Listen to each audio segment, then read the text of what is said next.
لا شريك له وأشهد أن محمدا عبده ورسوله صلى الله عليه وآله وسلم. ما بعد, this discussion has been titled Fadlul Medina. Fadlul Medina, the virtues of Medina. We are here, but even though this discussion was best handled at home, during Hajj seminars, I always encourage Hajj groups, tell the people about the cities. I remember about 11 years ago, I had written a work I titled The Two Holy Cities, Mecca and Medina. So these two holy cities, many of us Muslims, we know them, we love them, but there are many more things to know about these cities regarding their holiness and sanctity. Mecca and Al-Medina. There are two big cities in the sight of Allah. And there are many other things we need to know about these two cities that makes us understand how respectful and in esteem these two holy cities are, such that we'll be talking about them, we'll be extolling them, we'll be visiting them, we'll be telling our friends and our children about them, because Allah holds these two cities in high esteem, Medina, Al-Medina and Mecca. Mecca is Ummul Qura. Allah mentions that in the Quran. Allah calls Mecca Ummul Qura. He calls it Bakka. He calls it Mecca and many other names. The scholars say one of the virtues of its having many names is because it is of high esteem before Allah subhanahu wa ta'ala. The same thing Al-Medina. Al-Medina has a lot of esteem amongst us, we the Muslims, and of course before Allah subhanahu wa ta'ala. I have prepared to mention 10 things, just 10. Like the scholars would always say when they say 10 things. They will say tilka asharatun kamila. These are 10 things complete. This verse itself has come regarding Hajj and the fasting in Hajj for those who become unable to slaughter their rams. Allah told them to fast 3 days fil Hajji wa sab'atun idha raja'tum, and 7 days when they return home. Then he said what? Tilka asharatun kamila. These are 10 complete days of fasting for a person who performs Hajj Tamattu and he becomes unable to slaughter a ram at Hajj. He will fast for 3 days at Hajj and 7 days when he returns home. But it has gone like a common thing.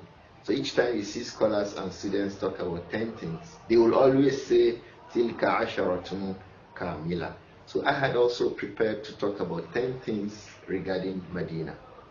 10 things about Medina. 10 take-homes about Medina. 10 special things about Al-Medina, the city of the Prophet Muhammad alayhi salatu wasalam. I had placed it as point number 9, but it continues to come to my mind to mention it as the first thing. And that point is that Al-Medina, to this Medina where we are, that is the place of burial of the Prophet Muhammad sallallahu alaihi wasallam. The body of the Prophet Muhammad sallallahu alaihi wasallam is here with us in Medina. As we are in Medina now, the Prophet alayhi salatu wasallam and the messengers of Allah do not decay in their graves. The Prophet told us in an authentic hadith reported by Imam al-Bayhaqi, he said, they are in their graves, all the messengers of Allah. They observe Salat in their graves. The Anbiya and the Rusul, they are not dead. They are in their graves observing Salah.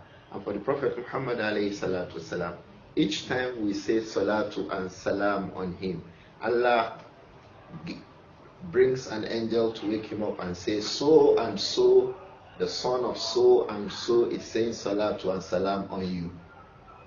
So the Prophet Muhammad alayhi salatu wasalam, If it were possible for us to open up where he was buried, you will see him here in Medina, alayhi salatu wasalam. And that was why when the Ansar became worried on one occasion when the Prophet sallallahu alayhi wasallam distributed a war booty, the Ansar were asking, Messenger of Allah, you didn't give us. The Prophet said, no, alayhi salatu wasalam, you will have me. What did that mean? That Ansar, the people of Medina, would have the Prophet alayhi salatu wasalam. They will have him, they will have his body. Sallallahu alayhi wasallam. So the first important thing about Medina is that it is the place where the Prophet Muhammad sallallahu alayhi wa sallam, Sayyidu Waladi Adam, the head of the descendants of Adam, the place where he is, his body is sallallahu alayhi wa sallam, is here in Al-Madinah. Is here in Al-Madinah. It is the place of burial of the Prophet Muhammad sallallahu alayhi wa sallam. It was not just his place of burial, it was his Daril Hijrah. It was the place where he migrated to. It was his Darul Nusra. It was the place where he got help from Allah subhanahu wa ta'ala and from the people. So Al-Madinah, one major thing about it is that it is the place where the Prophet lived sallallahu alayhi wa sallam. So each time we go and come, where you are walking, you are stepping the places where the companions stepped, where the Prophet stepped, where they went to, where they came to, where they did. So it's something that's significant about Al-Madinah. It's the place where the Prophet lived. Sallallahu alayhi wa sallam. I would have mentioned this point as point number 9, but I chose to bring it forward. The Prophet Muhammad sallallahu alayhi wa sallam lived here that you and I are. The head of all human beings lived here. Sallallahu alayhi wa sallam. The other thing I like to mention about Al-Madinah is that its name used to be Yathrib. Allah mentioned it in the Quran. Ya ahla Yathrib la muqama lakum farji'u in al-ahzab. So it used to be called Yathrib. But when the Prophet came alayhi salatu wasalam, that name became changed to what? It became changed to Al-Madinah, the city. And then he, alayhi salatu wasalam, he used to call it Tayba. He said, sallallahu alayhi wa sallam, in the hadith, say, Hadihi Tayba, Hadihi Tayba. This city is Tayba, Tayba, Tayba. That's why you find the new university that's been set up here is called Jami'atul Tayba. What does Tayba mean? Some scholars say it is picked from Tib, perfume, something that is sweet smelling. Some scholars say it is picked from Tayyib, nice thing, something that is nice.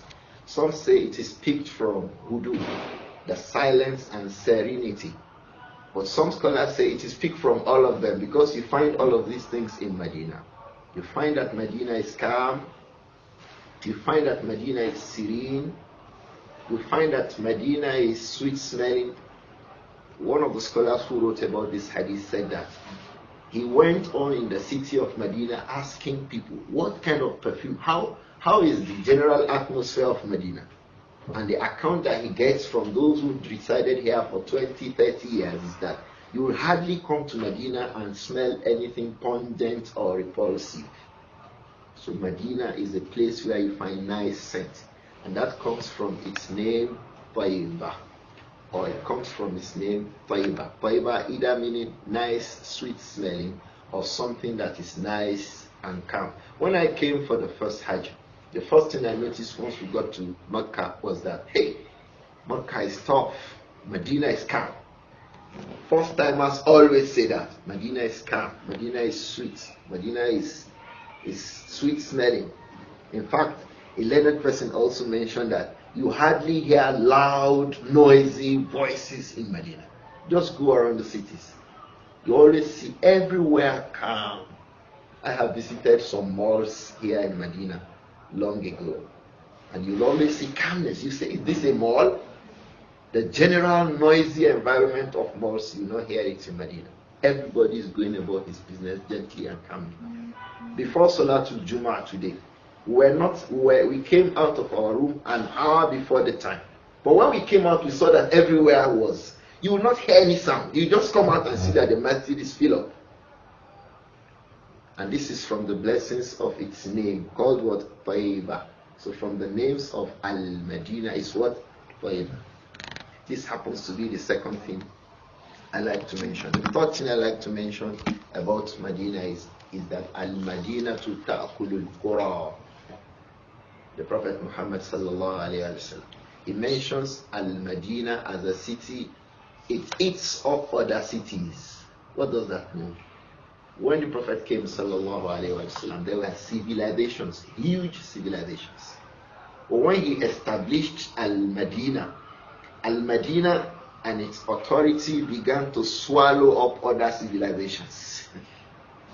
So the Prophet said sallallahu alayhi wa sallam, Umirtu biqariyatin ta'kulul qura. Umirtu biqariyatin, I have been asked to migrate to a city ta'kulul qura. It will consume other cities. Yakuluna Yathribu wa hiya al-Madinah. People call it Yathrib. Yathrib means something that is blameworthy. That was why that name did not continue to be mentioned about Medina except from hypocrites. Even when the Prophet was alive, alayhi salam, Ya Ahla Yathriba. This name, Ahlu Yathrib, was from the Munafiqun. وَإِذْ يَقُولُ الْمُنَافِقُونَ وَالَّذِينَ فِي قُلُوبِهِمْ مَرَضٌ يَا أَهْلَ يَثْرِبَ لَا مُقَامَ لَكُمْ فَارْجِعُوا in Al-Ahzab. So those Munafiqun, they refer to Medina as what? Yathrib. But when the Prophet came sallallahu alayhi wa sallam, he said, يَقُولُونَ يَثْرِبُ. People call it Yathrib. That is something blameworthy. That was why Yusuf was telling his brothers that what? La tasriba alaykum al-yawm. There is no blame, no abuse for you today, no scorn for you. So they now name Medina Yathrib, as if there is always blame in it. The Prophet said no. Alayhi salatu wasalam. Yakuluna Yathrib wa hiya al-Madina. They are calling it Yathrib, but it is what? Al-Madina. He said sallallahu alayhi wa sallam, Tanfi an-nasa kama yanfi Kiru Khabath al-Hadid. He said alayhi salatu wasalam that this Medina, Tanfi Nas, it also has another feature. Medina expels bad people from inside it. It's something very spiritual. When bad people come into Medina, they don't want to stay. I have seen this before. When bad people come to Medina, they want to quickly go away. Everybody will say, oh, this place is calm, this place is suitable. They'll say, hey, Abba, I'm going now, let's go. The same thing Ma'u Zamzam. The scholars usually say that the people who find it difficult to drink Zamzam, they are either weak in Iman or Munafiqun. I have seen that too. Someone placed Zamzam in his mouth, he poured it, the spit out. He said, I can't drink this water. I knew that he has problem. Weak Iman or hypocrisy. Zamzam. What the early Muslims knew about it is that lima shuriba lahu. It becomes a cure for whatever reasons for which you take Zamzam. And I think these are things that we all should seek, both in Makkah and Medina. There is no piping Zamzam from Makkah to Medina. They bring Zamzam from Makkah to Medina in trucks daily. So if we have 500,000 worshippers here, they bring all those with trucks every day, no piping. Is it that they are not rich enough to pipe it? But perhaps the water will not come if they pipe. They would have tried piping it because of the huge expenses and the struggles contained in having to bring it down using vehicles. Perhaps maybe they will use trains now because they now have the light train. So Zamzam lima shuriba lahu. It is cure for whatever for which you drink it, not just a cure for illness. It is a means to obtain whatever for which you drink it. So if you drink Zamzam, praying that Allah enriches you, Allah will give you money. If you drink Zamzam, praying that Allah grants you knowledge, Allah will grant you knowledge. There are many scholars in the history of Islam who did this. They asked them, how come about this your huge knowledge? Like Al-Hafiz ibn Hajar rahimahullah. He was asked, how come about this your knowledge? He said, each time I took Zamzam, I was begging Allah to be like Al-Imam al-Zahabi. The scholars say you have reached Zahabi and passed him. Al-Imam al-Suyuti also did that. The Suyuti, there is no field in the sciences of the religion he did not write. He wrote on Arabic grammar, in Nahu, in Sarf, in Al-Balagha, in Ulum al-Quran, Ulum al-Tafsir, Garib al-Quran, anything. Just mention, he has a book. He was asked, how come about this your knowledge? He said, I was taking Zamzam and I was begging Allah to make me knowledgeable. He has a book that he wrote, At-Tahdithu bi Ni'amillah, if I remember the name, mentioning the favors of Allah on him. One of the things he mentioned, he said, there is no field I did not write on. In fact, he said this, many scholars laugh when they say, I don't know anybody more knowledgeable than me now. So because he was just very knowledgeable. The point here is, Ma'uz Zamzam lima shuriba lahu. So for us all, when we drink Ma'uz Zamzam, keep it in mind. I want to be the head of the biggest company in Nigeria, my country. Keep it in mind. Drink Ma'uz Zamzam. Allah will give you. I want to have a very retentive memory that I will not be forgetting what I study. Drink Ma'uz Zamzam. Allah will give you. Ma'uz Zamzam lima shuriba lahu. Sound health. Oh Allah, give me sound health. Oh Allah, give me. There are a lot of cases. I have a book on this. Cases of people who came from various parts of the world to drink Zamzam, asking for Allah's blessings for something, and they got it. And in fact, one of the scholars drank Zamzam so that he should die in Medina. Maybe I should stop that and come to this. One of the special things about Al-Madinah is dying here, if Allah permits for us. The Prophet Muhammad sallallahu alayhi wa sallam, he says, Man istata'a minkum an yamuta bil madinati falyaf'al. Whoever becomes able to say, hey, my own death was in Medina, let him do that. He says, sallallahu alayhi wa sallam, he says, فَإِنِّي أُشْهِدُ لِمَنْ مَاتَ بِهَا. Because I am going to testify on behalf of anyone who passes away in Medina. If you die in Medina, don't worry. I will pray for Allah to forgive you. The Prophet said so, alayhi salatu. So that's why in the early times, some scholars lived in places. When they get old, they come and stay in Medina. One of them was Al-Imam Muhammad ibn Ajlan al-Askandari. He was an Egyptian scholar from Alexandria. He lived all his life in Alexandria. When he became old, he packed all his luggage. He came to Medina to reside. And he died in Medina. Al-Imam Yahya ibn Ma'in, the same thing. He lived in Baghdad all his life. He was a colleague of Al-Imam Ahmad. All his life, Baghdad. When he got old, he came to Medina. He passed away in Medina. Al-Imam al-Sakhawi, student of Al-Hafiz ibn Hajar. He lived in Egypt all his life. When he became old, he packed to Medina. Please let me go and stay in Medina. Are people not going to stay in the UK so that they can get nice medical attention and die there? So why not Medina? More so when you can also find nice medical attention here too. But there's something beyond medical attention. The Prophet guarantees you, alayhi salatu salam, this فَإِنِّي أُشْهِدُ لِمَنْ مَاتَ بِهَا. I will testify before Allah if you die here as a Muslim. You die in Medina, don't worry. I will testify for you before Allah subhanahu wa ta'ala. This is a special thing about Medina. So you find people when they fall ill, fly into France, fly into UK, fly into Medina. Because it becomes 50-50. Maybe yes, maybe no. So for the sake of Allah, this is a virtue about Al-Madinah. The Prophet Muhammad sallallahu alayhi wa sallam, the first thing I like to mention about Medina is the dua of the Prophet Muhammad sallallahu for Al-Madinah. One of my own teachers, each time we were coming here those days, if I said I want to buy something, say buy it in Medina. Shaykh, why are you always telling me to buy something in Medina? He said you will understand one day. Because the learned people don't explain everything to you one day. Sometimes they want you to take some time before you know some. One of the reasons is so that you appreciate it, you value it. And that's why if you want to become a medical doctor, it doesn't take one single year. It takes years of structured study. And as you grow, you learn new things. So for a long time he wasn't saying it until I came across that hadith.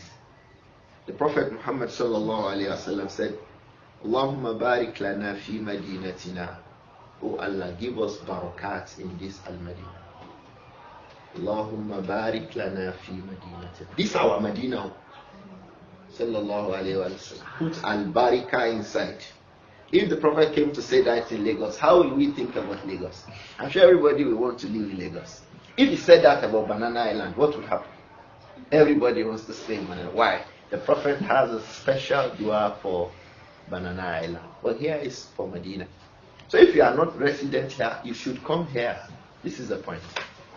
If you are not residing here, the place, alayhi salatu wasalam, alaykum salam wa rahmatullah, the place where the Prophet sallallahu alayhi wa sallam said, Allahumma barik lana fi madinatina. These are our Medina. Put barakat inside, alayhi salatu wasalam. Allahumma barik lana fi sa'ina. Allahumma barik lana fi muddina. The sa' is, one mud is the 2 handful like this. It's a measure of sale. 1 mud is 1 double handful of an average adult. 4 of it is sa'.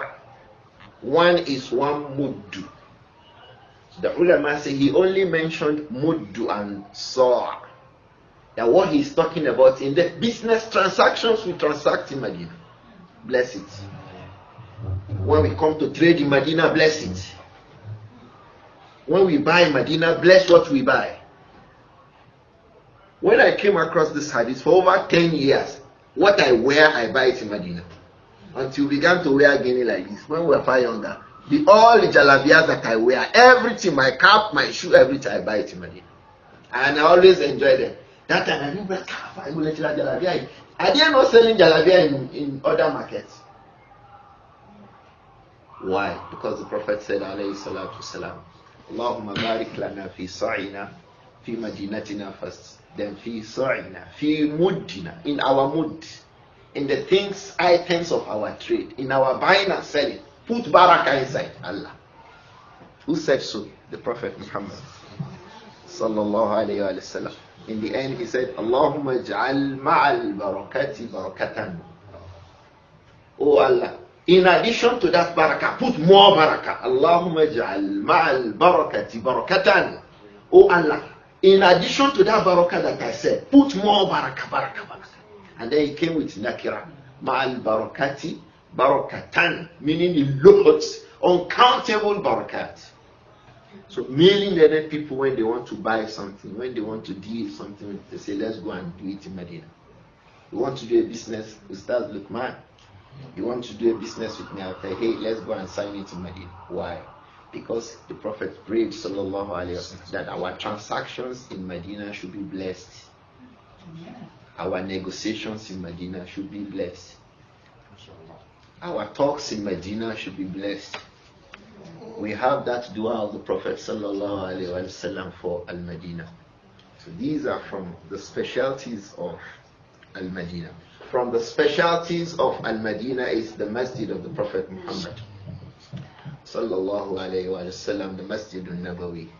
What makes it special?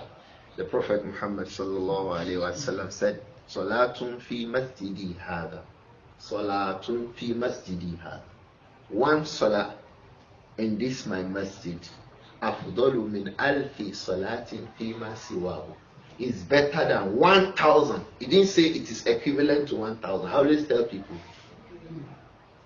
he said it is better than 1,000. Okay, so Salatul Jummah I observe in Medina. Anybody who wants to do better has to observe at least 1,000. Then only Allah knows the extent of the afdaliyah, the superiority. That one is known to Allah alone. So if you want to pray as I have prayed Jummah today, you need 1,000 times Jummah, 1,000 days of Jummah, 1,000 weeks to meet my one Jummah here. So that's why I always say to the people, I can buy 1.5 billion land in Banana Island. I cannot buy it too. I'm just talking about people who are able to buy it. Instead of me buying 1.5 billion of a land in Banana and build it with 500 million, I don't think somebody will buy a land for 1.5 billion and then he builds it with 500 million. Another 1 billion, Abi. Why not I convert it to dollars and buy a duplex here in Medina? They sell to us, Yes, they do now. They do now. They sell everything. They sell now. They do now. They've changed most of these policies. So why not I do that in Medina? So if I work in Lagos, I can always come here weekends or weekly, two weeks I'm here. Let me go and drink Zamzam and come back to Lagos. No, sometimes. Yeah, you can. May Allah make it easy for you. Grant it for you. Allah grant it. So these are thoughts. People do that in UK, they do that in US, they do that in France, they do that in Spain. And Medina is open. This will lead me to another issue regarding Al-Madinah. The Prophet said, sallallahu alayhi wa sallam, وَالْمَدِينَةُ خَيْرٌ لَهُمْ لَوْ كَانُوا يَعْلَمُونَ. If they know ni, Medina dafunwaju. Medina is the best place for them, if they know. If they know, it means that it is something that it is possible that people don't know. لَوْ كَانُوا يَعْلَمُونَ. If the people would have known, Al-Madinatu خَيْرٌ لَهُمْ. Medina is better for them. لَوْ كَانُوا يَعْلَمُونَ. If the people were to know. The Prophet sallallahu alaihi wasallam made this statement regarding a group of people who came to Medina. They thought that the economy was not favorable to them, so they left Medina. The Prophet said, وَالْمَدِينَةُ خَيْرٌ لَهُمْ لَوْ كَانُوا يَعْلَمُونَ. It means whatever your condition is in Medina, if you go out of Medina, it will be worse. I have a friend, personal friend. Baba Limamu knows that's my friend. He stayed here for over 15 years after graduation from university. Here. So we did a walk in Riyadh. I was invited to review the 6 books of Hadith, myself and him and 2 other brothers from the UK. That was in 2006. So we went to Riyadh, the state capital. It was a government project. We went to Riyadh, and the point here is he quickly, Riyadh to the country where he went to, they are very close. So he quickly went, he came back. He said, I want to move to that country. There is more money there. I say, you that you are living in Medina, you want to go to another country. What is your problem? He said, I can make more money. I said, وَالْمَدِينَةُ خَيْرٌ لَهُمْ لَوْ كَانُوا يَعْلَمُونَ. If you know me, Medina is better for you. So my brother went, he worked in a big company, buying, someone who can afford to buy brand new Land Cruiser. Is he poor? Is he poor? No. He's not poor. But here, perhaps he was riding a vehicle of 1976 when he was in Medina. So he went there. It to be as if pastures have become green. But wallahi, things turned around. We met a year ago. He was lamenting.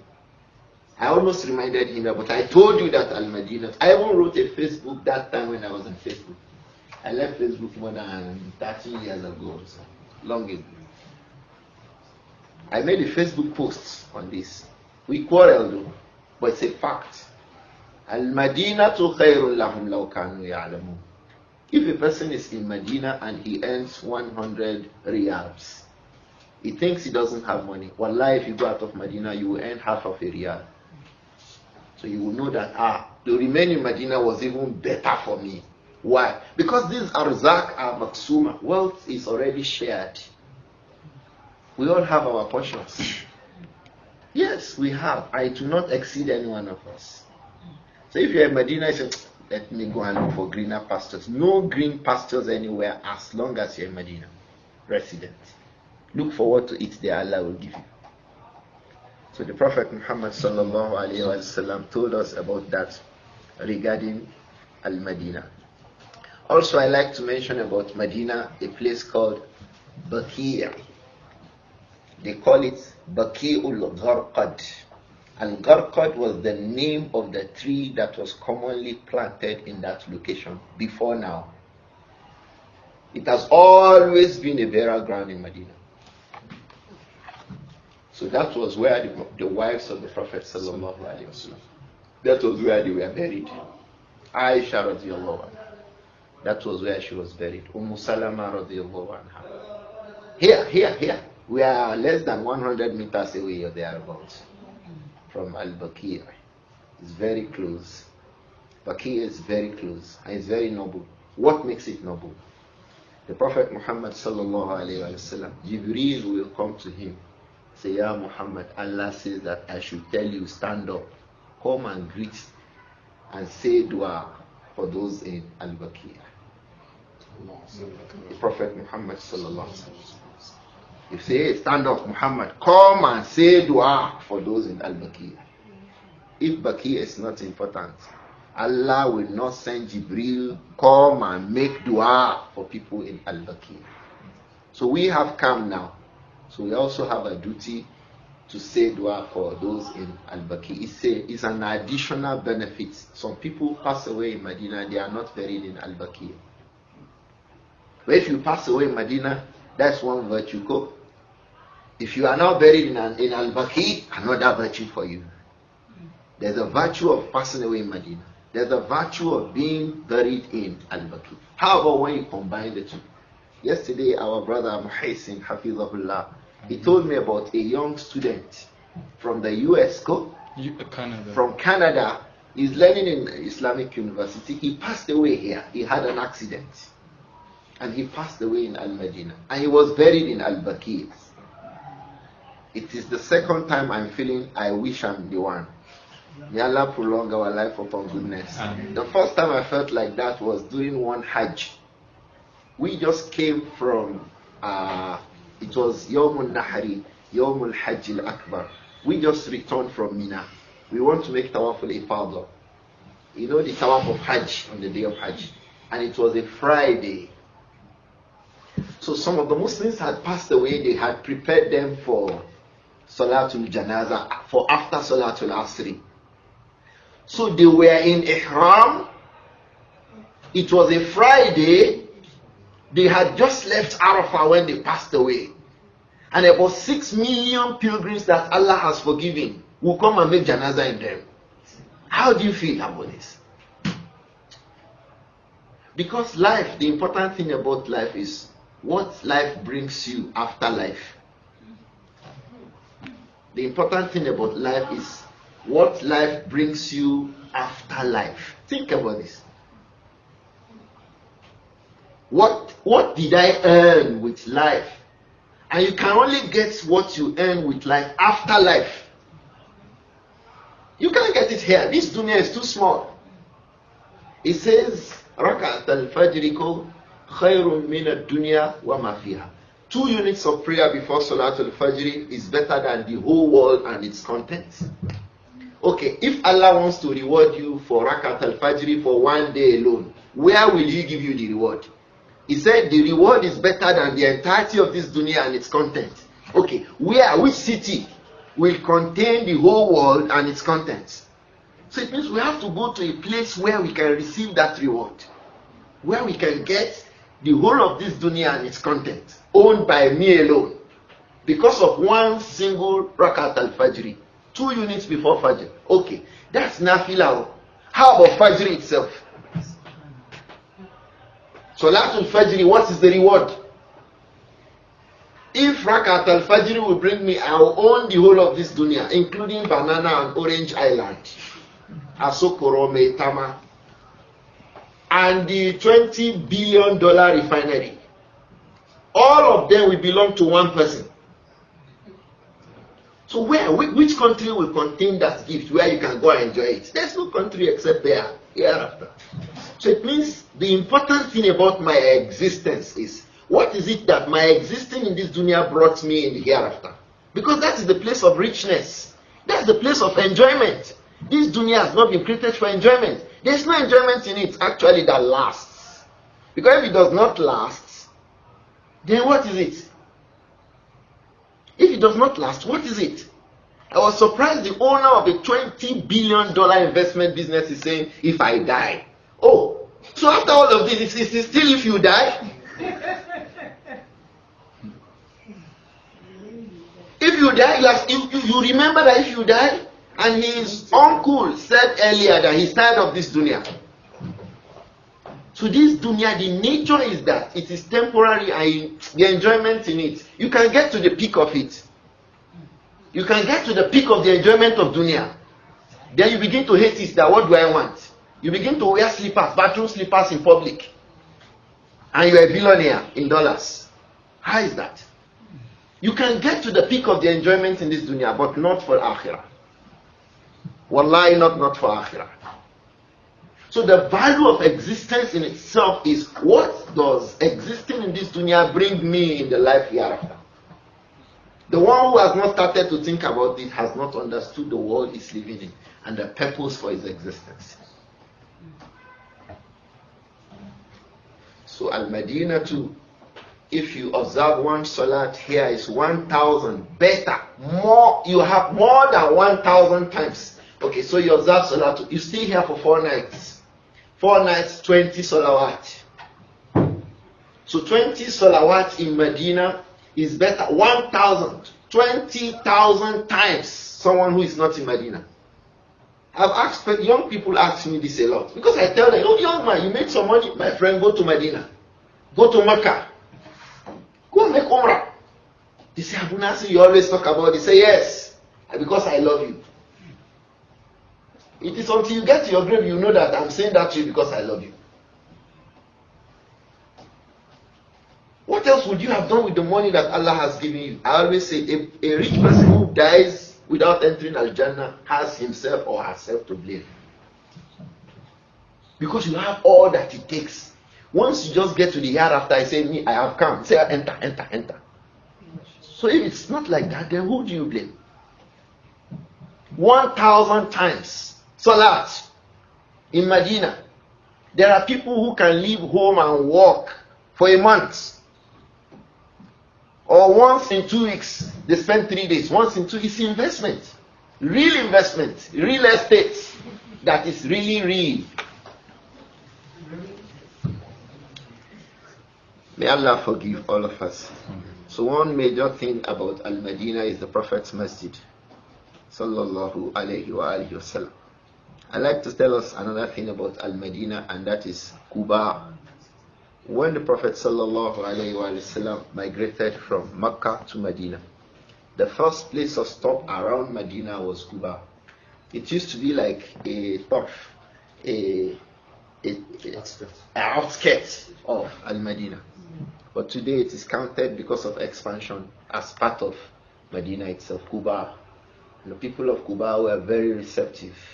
You can imagine coming into Lagos and people in Mowe say you can't go. You know there will be problems. But when they receive you well, you'll be hopeful of the reception that will be better when you actually get into Medina. So the people of Medina received the Prophet Muhammad.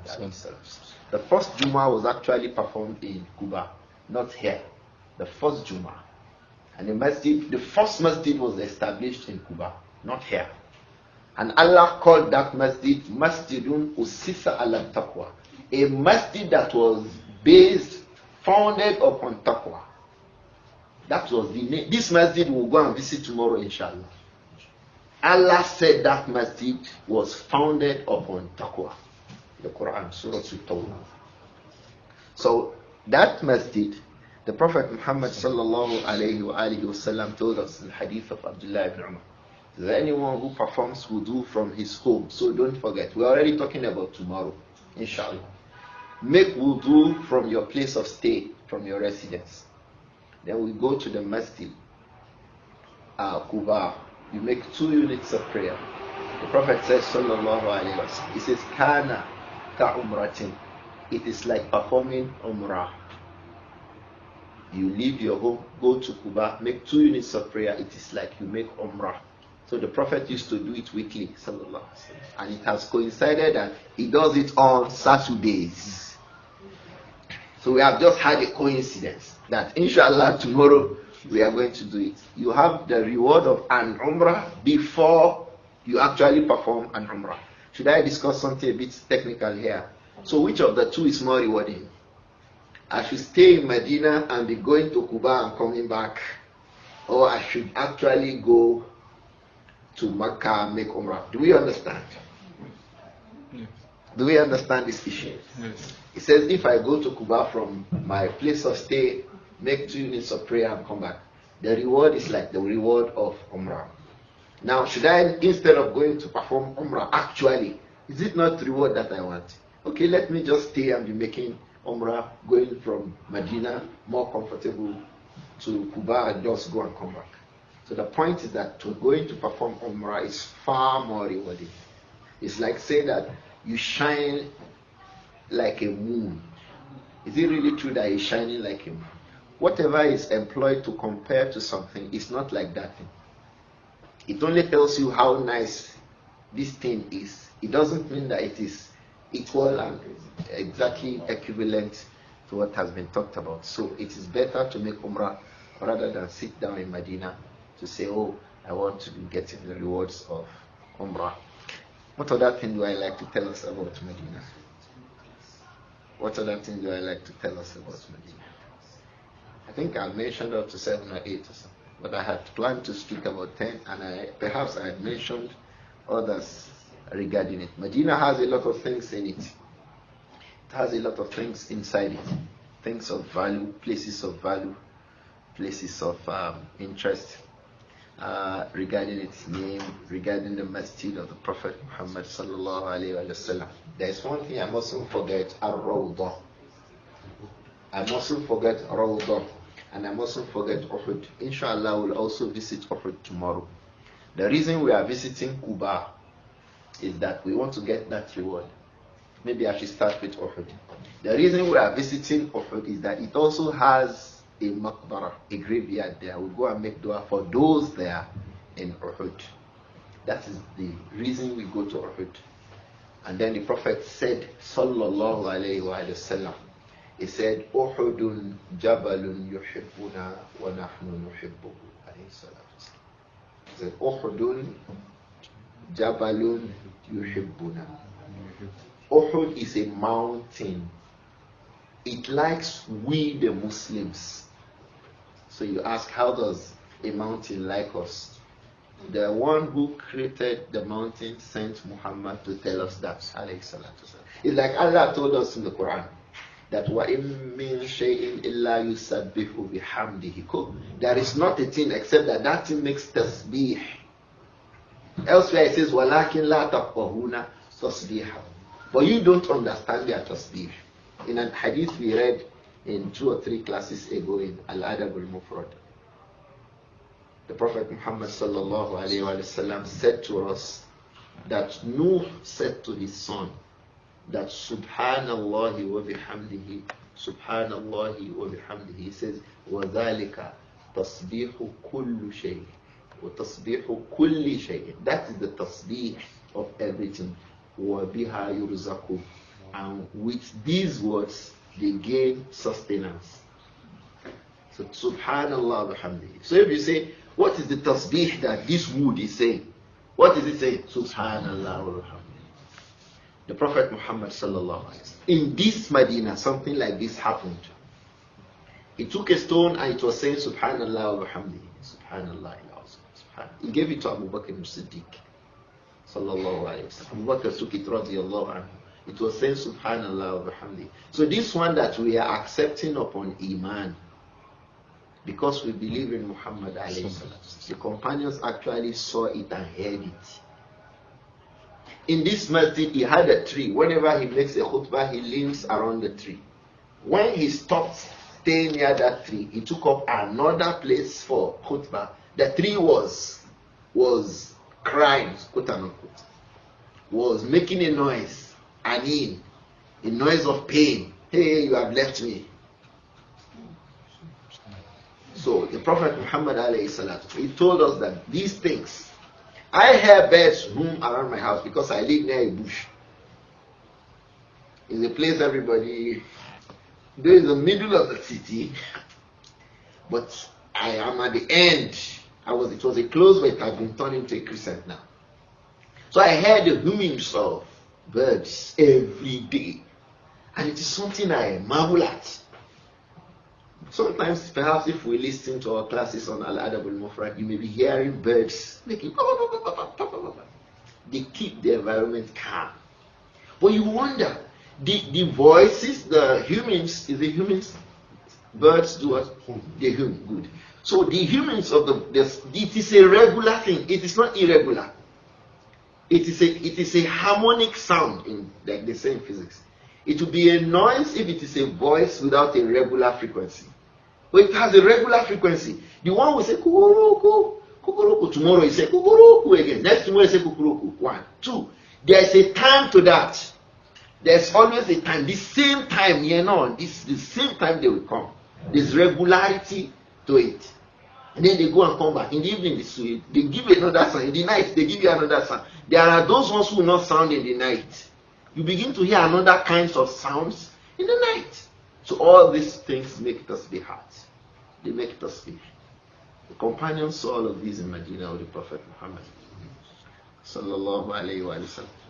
We said we would spend 30 minutes. Unfortunately, I have spent 45. I'd like to stop here, inshallah, so that we could ask a few questions. I was going to talk about Rawdah.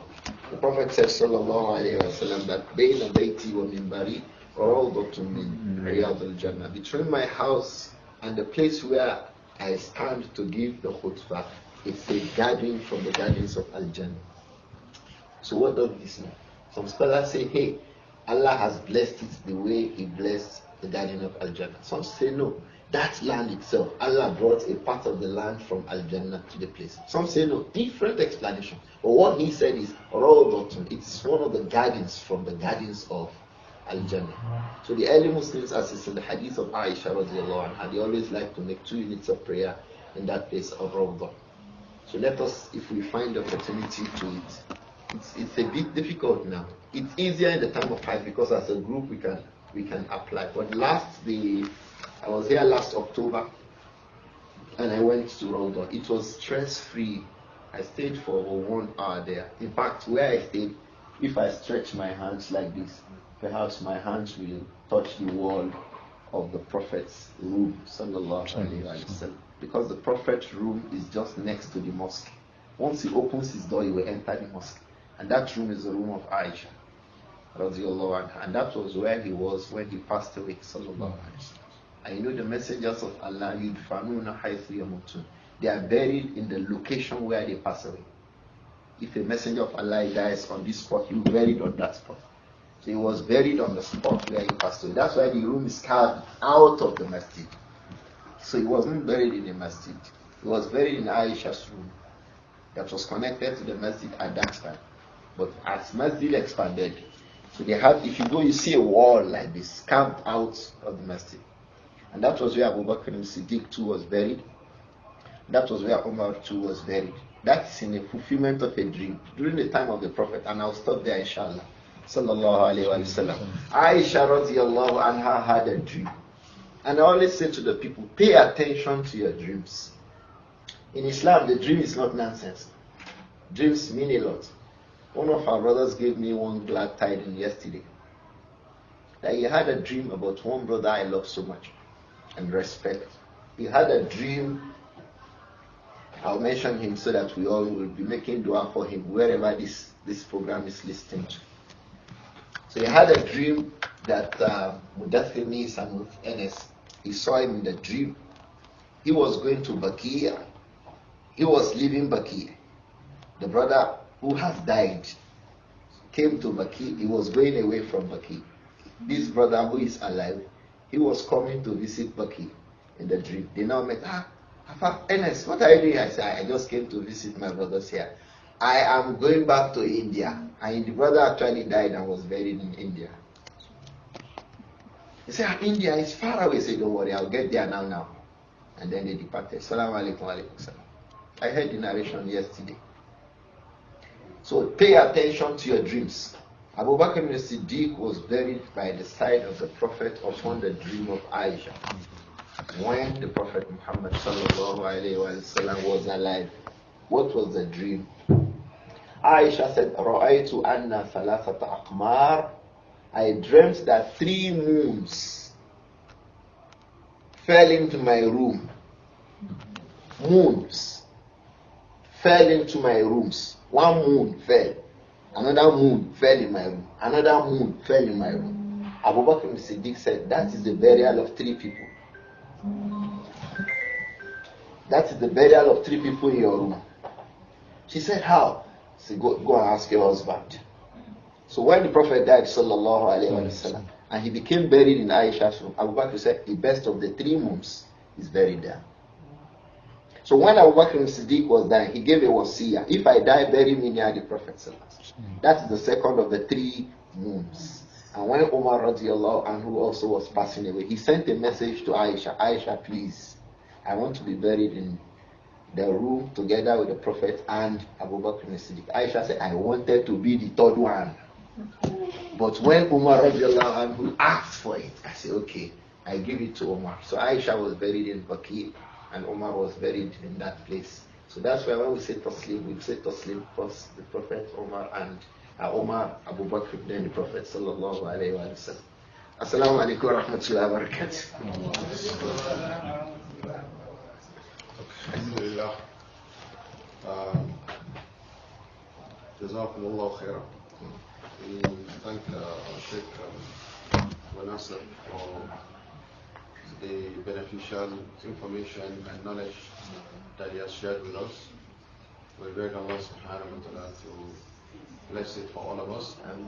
And the best thing when we receive information and knowledge is for it to be impactful and be translated to action.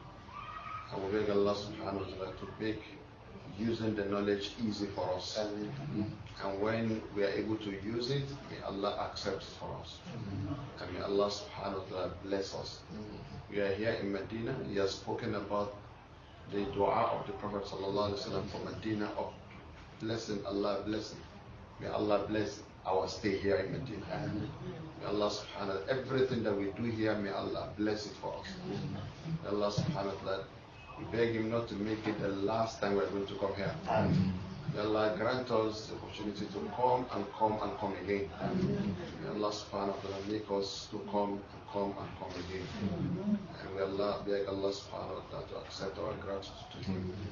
It is always important for us, for me personally, each time I enter the mosque of the Prophet, each time I step inside, I always say, I am here again. Alhamdulillah.